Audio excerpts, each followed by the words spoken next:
We're researching the effects of rehabilitation for people with advanced cancer because it's a really integral part of them coping with their treatment and supporting them in their lives.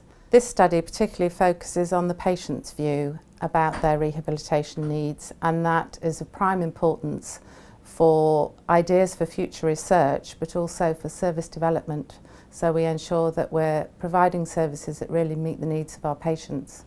We invited 25 patients to an individual interview, and these were one-to-one interviews with myself. We developed a topic schedule that enabled us to shape interviews, but at the same time listening to patients and making sure that we could really be informed by them.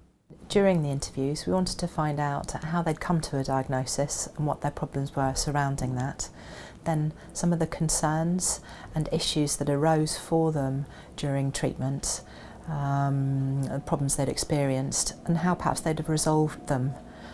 And we did this in order to establish what sort of help we could put in place to support them and whether that would be acceptable to them. Within the analysis itself, what was very interesting that we had almost 3 different groups of people within our cohort. So those were people on active treatment, those people that were on chronic disease management, and those people at the end of life.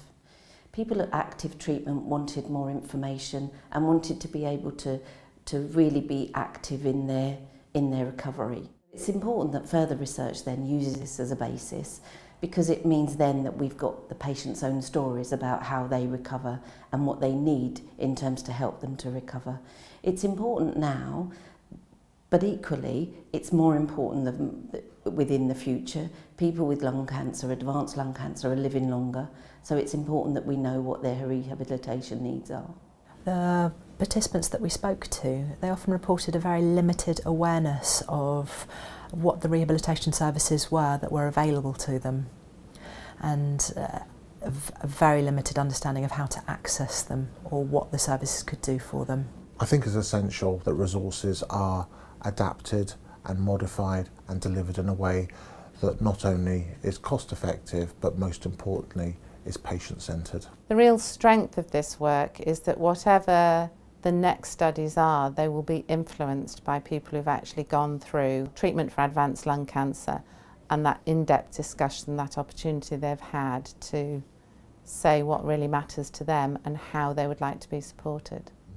Patients have actually, at the end of the interview, said how much they feel that they've benefited personally from being able to share their stories and knowing that these stories are going to inform future service development, and I think that's really important.